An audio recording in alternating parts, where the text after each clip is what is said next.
There was quite a back and forth earlier in the show, in the live chat, concerning Ohio State's offense and how truly ridiculous it could be. So if we take injuries out of it, what are reasonable concerns that could derail this into just a really good offense and not what everybody expects it to be? I think if they get too pass happy and they don't try to run the ball, I think that's the concern I would have. They were, as the year went on, they really became much more pass forward in terms of their approach. I think that they need to make sure that they're a little bit more balanced. I think we're going to see some big steps in the right direction with guards playing guards rather than tackles playing guards. You have a Trevion Henderson who has more experience. He didn't play a senior season in Virginia because of the COVID year. Maybe he ran into a little bit of a freshman wall. Obviously, there was the concerns that maybe he was a little dinged up with having Mayan Williams, with having Evan Pryor. I think that there's a little bit of a better rotation there. But my biggest thing is, as long as that they keep this offense somewhat balanced, and that doesn't necessarily mean 40 run, 40 pass or whatever, and it doesn't mean 350 yards. They just can't become so predictable that they're going to throw, even if it's there the vast majority of the time, because we saw what happened the times that it wasn't. Yeah, I would agree with what Kevin's saying. I think the one thing that where Ohio State's been very good is turnovers. You haven't seen a lot of interceptions or turnovers here the last several years with Fields, his 2 years, and Stroud last year.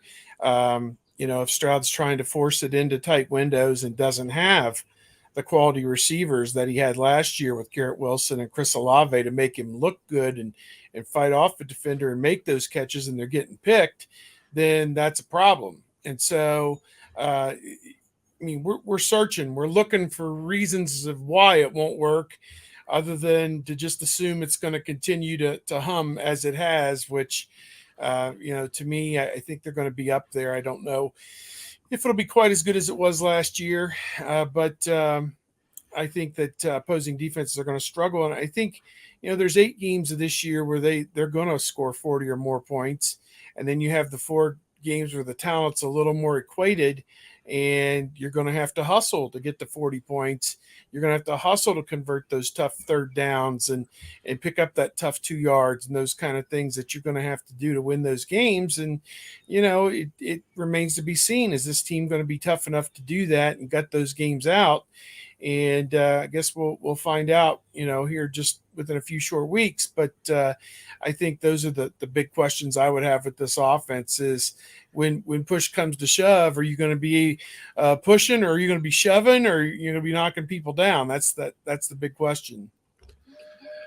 Every year that Ryan Day has been at Ohio State, the Buckeyes have averaged over 40 points a game.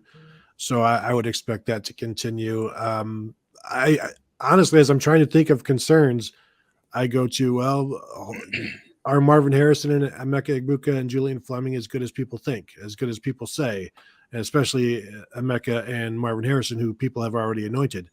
What if they're not? What if they're a little bit slower to come around? I don't expect that, but we're trying to come up with something here. Another thing to be that is no longer a concern, but would have been a concern in the past, the light bulbs on the scoreboard being out, and so you don't know how many points you've actually scored. Now everything is like LED, LCD, OLED, so you don't have to worry about the bulbs themselves. Now it's about pixels. So I would say, do they lose a bunch of pixels at some point and you don't know what the score is? Maybe that's about the only thing that can hinder this offense right now. That was always a guessing game back in the day. Is there 9 seconds left in the game or 3 seconds left in the game? What's the score? That's what I'm saying. Yeah. Forgot about that. Yeah. It's good to be a college football fan in 2022. All right. If you can get past NIL and transfer. Yeah.